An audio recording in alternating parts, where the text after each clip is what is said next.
उसके लिए पूरा सतर्क हैं। स्नेक बाइट और डॉग बाइट दोनों के लिए पर्याप्त मात्रा में हमारे पास दवाई उपलब्ध है। और जो वहाँ हम लोग मेडिकल कैंप लगाएंगे वहाँ स्पेशली इन दवाइयों की वहाँ पे व्यवस्था रहेगी। यहाँ तक कि जो हमारी मोबाइल टीम बोट्स पे रहेगी तो उनके पास भी ये सारी व्यवस्था रहेगी, तो किसी प्रकार की दिक्कत नहीं होगी। सर, जितनी भी सुविधाएं दी जा रही हैं हमारे जैसे प्रभावित लोगों के लिए, जो आपने कहा, ये सारी सुविधाएं समय लोगों तक, प्रभावित लोगों तक पहुँच जाए, इसके लिए संबंधित जो भी पदाधिकारी होंगे, कर्मी होंगे, उन पर कितनी जवाबदेही ठहराई गई है? क्योंकि शिकायत आती है बार बार कि हमारे पास कुछ नहीं आ पाएगा, एक कानून के इलाके में लोगों को नहीं कुछ मिल रहा है, इस तरह की शिकायतें आती है। इसको लेकर के जो भी सेवे में संबंधित पदाधिकारी होंगे इन चीज़ों को वहाँ पे इम्प्लीमेंट करेंगे, उनकी जवाबदेही किस तरह से करेंगे? नहीं, बिल्कुल आपने ठीक कहा है। इसीलिए हम लोगों ने डिसेंट्रलाइज्ड एडमिनिस्ट्रेशन का जो मेथड है उसको भी इसमें इस्तेमाल किया है। डिफरेंट काम के लिए हम लोगों ने अलग अलग पदाधिकारियों को संपूर्ण जिम्मेदारी दी है। जैसे उदाहरण के लिए हम लोगों की जो फूड पैकेटिंग है उसका बरिया प्रभार डीडीसी साहब को दिया गया है, और फूड पैकेटिंग का काम जिला पंचायती राज पदाधिकारी और जो आपूर्ति पदाधिकारी हैं अपने पदाधिकारियों के साथ करेंगे। उसी प्रकार से स्वच्छता की जिम्मेदारी दी गई है। उसी प्रकार से हम लोगों ने जनरेटर के लिए जिम्मेदारी दी है। जनरेटर हमारा सही ढंग से चले इसके लिए हम लोगों ने बिजली विभाग के पदाधिकारियों को जिम्मेदारी दी है कि जब तक उनका रिस्टोर नहीं होता है तो वो इंश्योर करेंगे स्थानीय प्रशासन की मदद से। मैंने यहाँ तक उनको निर्देश दिया है कि आवश्यकता अनुसार कुछ अपना जो बिजली मिस्त्री हो, कुछ छोटे छोटे संसाधन, तार हो गया, स्विच हो गया, या कोई ज़रूरत की चीज़ें होती हैं, मैंने यहाँ तक कहा है कि कुछ ज़रूरत पड़े तो डीजल वगैरह भी जो लगता है जनरेटर में अपने पास रखिए। किसी भी हालत में हमारा जनरेटर बंद नहीं होना चाहिए। अनइंटरप्टेड प्रकाश की व्यवस्था लोगों को मिलते रहनी चाहिए।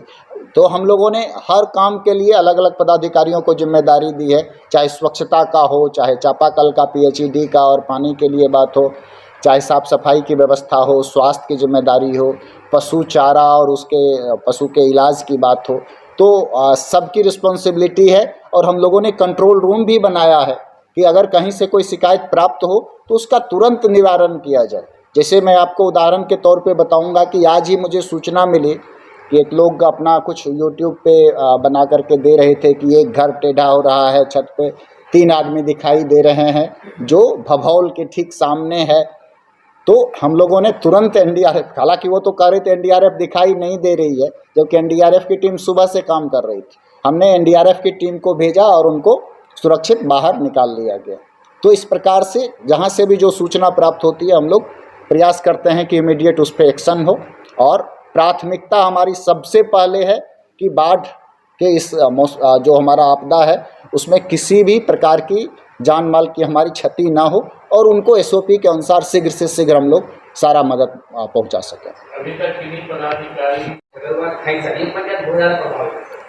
हमने जाके देखा है, चूँकि हमारा भभौल के पास तटबंध टूटा है।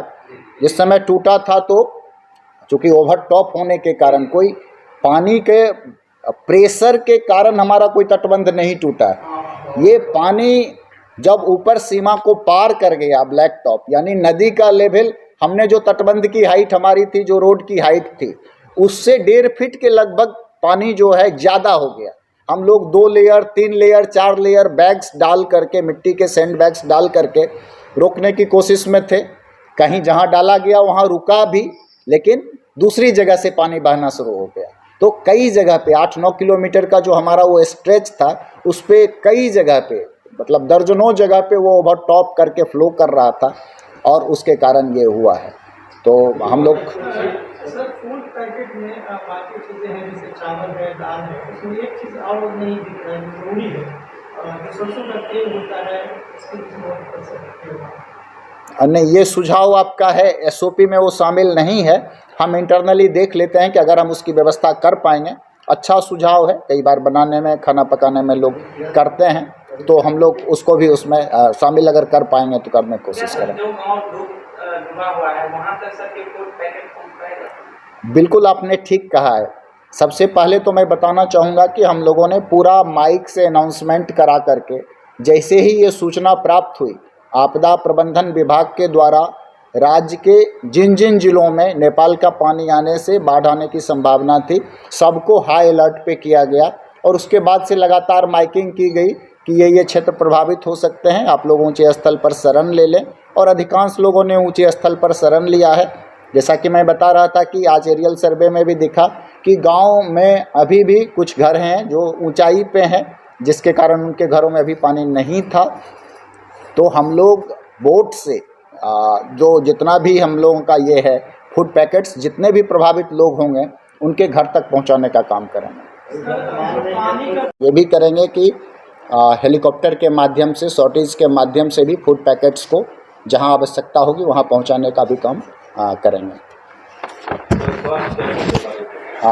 जहाँ तक स्वास्थ्य कैंप की बात है, उसके लिए भी आज मीटिंग भी हुई है। सिविल सर्जन को स्पष्ट निर्देश दिए गए हैं स्वास्थ्य विभाग की टीम लगा करके मेडिकल कैंप करने का, और कुछ मोबाइल जो नाव पे, बोट पे डॉक्टर्स की टीम रहे। जो कुछ लोग गांव में रह गए हैं, हमने गांव में कुछ ऐसे इलाके भी हैं जो ऊंचाई पे हैं, यानी अभी भी उस घरों में पानी नहीं पहुँचा है, तो ऐसे इलाके भी हैं। कुछ जगह है जहाँ पे घरों में पानी प्रवेश कर गए हैं, जो हम लोग हवाई सर्वेक्षण किया तो हमने देखा है। तो गांव में जा कर के भी मोबाइल टीम से, जो उनकी टीम है डॉक्टर्स की टीम दवाई के साथ, वहां जा कर के उन लोगों की स्वास्थ्य जांच भी करेगी और जो भी आवश्यक सामग्री होगी उनको उपलब्ध कराएगी। पीएचईडी को भी हम लोगों ने निर्देश दिया है कि जो हमारे चापाकल डूब गए उसको राइज करके उसकी राइजिंग का काम करें, जहाँ पे भी क्लोरीन और ब्लीचिंग पाउडर डाल करके उसको शुद्ध करने का काम करना है, वो काम करें। आज मैंने नगर निगम से भी टैंकर यहाँ से भिजवाया, दरभंगा नगर निगम से। जो हमारी पीएचईडी की वाटर एटीएम है वो भी वहाँ पे रवाना कर दी गई है। और साथ में जहाँ पे भी लोग रह रहे हैं वहाँ पर एक्स्ट्रा चापाकल गाड़ने के भी निर्देश दिए गए हैं। वहाँ पे उनकी जो चापाकल की टीम है सामग्री के साथ चापाकल गाड़ने का काम प्रारंभ कर दी है।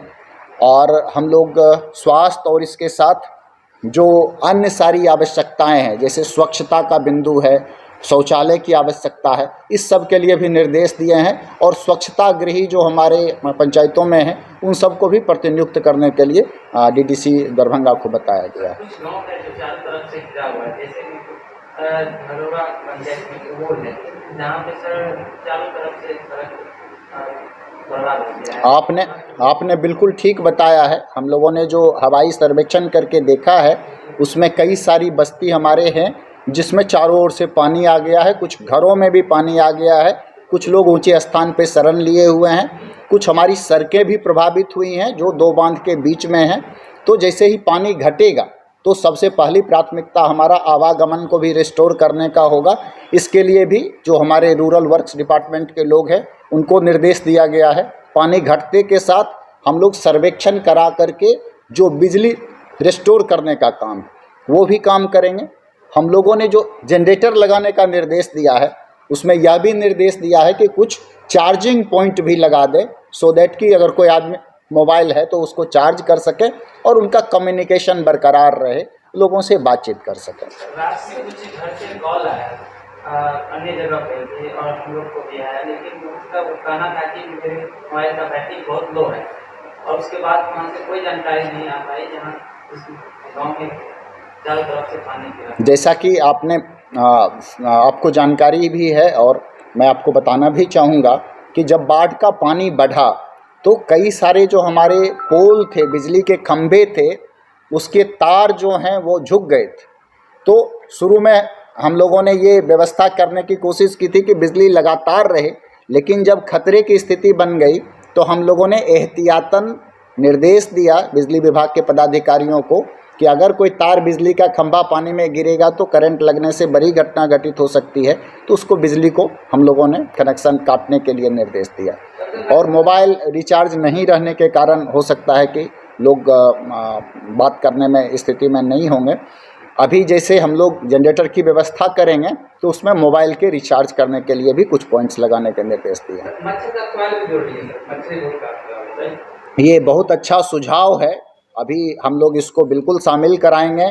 और हम लोग अभी जो लोगों को अन्य चीज़ डिस्ट्रीब्यूट करा रहे हैं, हम लोगों ने ये भी निर्देश दिया है स्वास्थ्य विभाग से कि हम लोग अलग से कुछ डिग्निटी किट होता है जो विशेष तौर से महिलाओं के लिए हम लोग देते हैं, तो उसके साथ साथ उसमें मॉस्किटो कॉइल भी डालने का काम करेंगे ताकि मच्छरों से भी उनको बचाव हो सके। फूड पैकेट में बिल्कुल ORS रहेगा। ORS तो हम लोग जो पैकेट्स दे रहे हैं उसमें हम लोग दे रहे हैं। फूड पैकेट में सर बहाव है सर, पानी के संदर्भ में जो अभी वर्तमान स्थिति है, जो तटबंध पे दबाव पहले था, कोसी का जो लेवल था उसमें यद्यपि कमी आई है, लेकिन अभी भी कोसी की साइड से पानी हमारा जो किरतपुर प्रखंड का कंट्री साइड है, जहाँ पे गांव है, उस दिशा में प्रवाह है, लेकिन प्रवाह की गति अब काफ़ी कम हो गई है।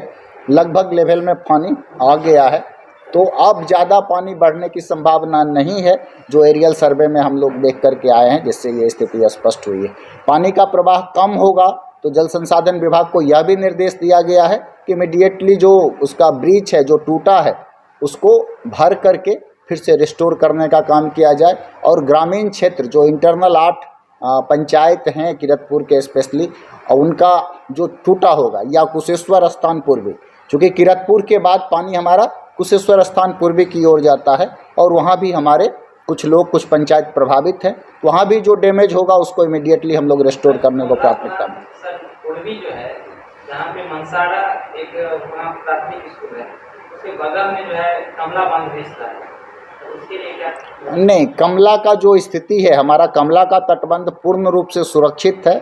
आज के डेट में हम लोगों ने जो सर्वेक्षण किया है और पानी का लेवल हमारे तटबंध से, कमला का दोनों तटबंध काफ़ी मजबूत है, काफ़ी ऊंचाई का बना हुआ है, तो अभी दबाव हमारे कमला के तटबंध पे नहीं है। इसको हम लोगों ने जाकर के देखा है, उसको खुद भी महसूस किया है कि कमला का जो हमारा तटबंध बना हुआ है,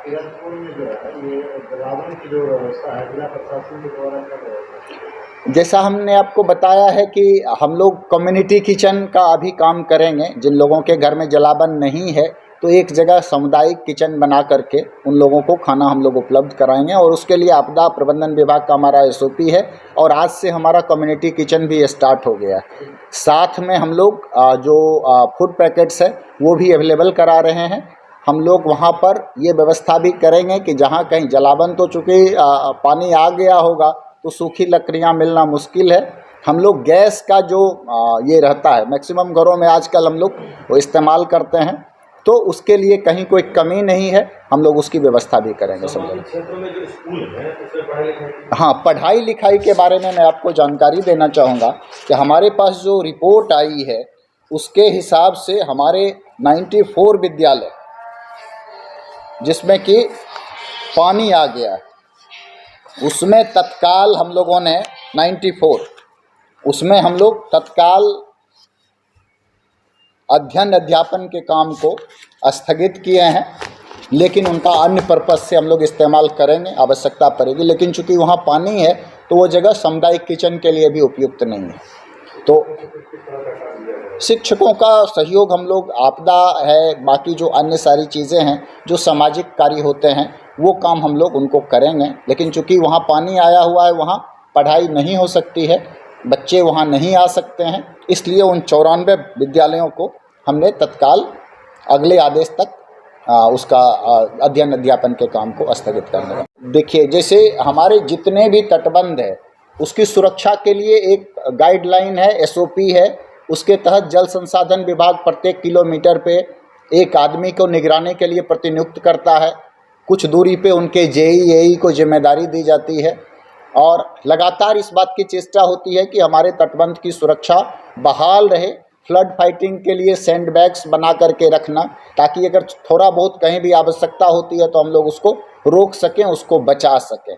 लेकिन जब अप्रत्याशित जो हमारा अनुमान नहीं है, आप लोगों ने भी खबर के माध्यम से देखा होगा कि ये शायद 40-50 साल से भी अधिक समय का एक रिकॉर्ड था जो पानी नेपाल से इधर अचानक आया। वहाँ पे पहाड़ों में काफ़ी बारिश हुई उसके बाद से, तो लगातार पानी का जलस्तर बढ़ता ही चला गया। आप खुद समझ सकते हैं कि तटबंध का टूटना एक बात होती है, लेकिन तटबंध का जो मैक्सिमम हमने हाइट बना रखा है, जिसको ब्लैक टॉप करके सड़क बना रखा है, नदी के जल स्तर का उससे 1.5-2 फीट ऊपर ऊंचा उठ जाना, ये दर्शाता है कि पानी नदी में हम लोगों के अनुमान से अधिक आया है, जिससे ये बात हुई है। सर, एक समस्या सुनने में आ रही है, पहले से हो रही थी क्या सर?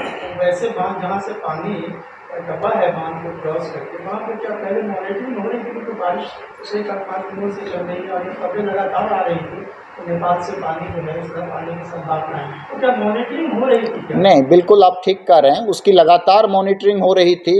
इस बात को देखा जा रहा था कि तटबंध में कहीं कोई कमज़ोरी के कारण, कहीं रिसाव के कारण, कहीं चूहे के बिल इत्यादि के कारण हमारा तटबंध ना टूट जाए। लेकिन आप देखेंगे कि ये तटबंध जिस पे कि रोड भी बना हुआ था, हमारा कहीं भी तटबंध नदी के पानी के दबाव के कारण या कोई कमज़ोरी के कारण नहीं टूटा है, जबकि नदी के लेवल के ऊपर हो जाने के कारण जो है वो भी करीब 1.5-2 घंटे लगातार उसके ऊपर से पानी बह रहा था, लेकिन मिट्टी उसके साथ गल के धीरे धीरे जो है दूसरी साइड से वो कटना शुरू हुआ। फिर उसका आधा पोर्शन हुआ। हम लोगों ने रात में जेसीबी और 21 हाईवा हमारा वहाँ लगा हुआ था, पूरा जीएसबी लोडेड, कि अगर उसको भी हम लोग किनारे करके सड़क की ऊंचाई अगर बढ़ा कर सकें, लेकिन वो चूँकि 8-9 किलोमीटर का लंबा स्ट्रेच था और लगातार पानी ओवरटॉप कर रहा था, तो हम लोगों के प्रयास के बावजूद भी वो वहाँ पर पानी ओवरटॉप किया और वो वहाँ से टूटने की बात नजर में देना चाहिए सर। अभी जो छोटे व्यापारी हैं, वहाँ के छोटे दुकानदार हैं, जहाँ पे कोई चौक पे वो सामग्री जो है सर कई गुना वेट बढ़ाकर बेच रहे हैं, उनके लिए क्या सर अपील करेंगे? देखिए, ये आपदा की घड़ी है। मैं ऐसे व्यापारियों से भी अनुरोध करूंगा कि ये सामाजिक पहल का समय है, सहयोग का समय है, इसको फ़ायदा उठाने के अवसर के रूप में ना देखें। हालांकि जो हमारा लोकेशन है वो हमारा जो 17 है उससे वेल कनेक्टेड है, बिरौल से वेल कनेक्टेड है, तो कोई भी आदमी को कोई इस ढंग से ज़्यादा कीमत नहीं ले सकता है। कोई भी आदमी जहाँ पे भी लोग हैं उनका आवागमन का कोई मार्ग अभी हमारा प्रभावित नहीं हुआ है। चाहे कमला का हमारा तटबंध हो, चाहे जो तटबंध टूटा है अगर उस पर भी कोई लोग आए हुए हैं तो वो भी बहुत ही आसानी से बिरौल बाजार आ सकता है। तो इस प्रकार की स्थिति अगर कहीं कोई एक दुकान वाले कर रहे होंगे, हम लोगों के पास कोई सूचना नहीं है, अगर इस प्रकार की हम लोग जांच भी करेंगे, हम लोग टीम भी भेजेंगे, अगर बात सामने आएगी तो उन पर कार्रवाई भी करेंगे। लेकिन वो वैसी स्थिति में इसलिए नहीं होंगे क्योंकि विकल्प उपलब्ध है। कोई भी आदमी बिरौल बाजार आ सकता है, बेनीपुर आ सकता है, तो वो मोनोपोली नहीं कर पाएंगे वहाँ। जी, नाव के बारे में हम आपको बताना चाहेंगे कि 2 एनडीआरएफ की टीम ऑलरेडी चल रही थी। आज शाम में तीसरी भी हमारी टीम आ गई है और हम लोग जो प्राइवेट निजी नाव वालों से इकरारनामा कर रखे हैं उन लोगों को भी हम लोग वहाँ पर लगातार, क्योंकि पानी जब घटेगा तो कई बार लोग अपने घर जा कर के सामान देखना, बाकी चीज़ों की के लिए मन में होता है कि हम बांध पे थे एक बार देख लें, या हम राहत शिविर में थे हम अपना घर जाके देखें, तो उसके लिए भी परिचालन की हम लोग व्यवस्था के लिए योजना बनाए हुए हैं।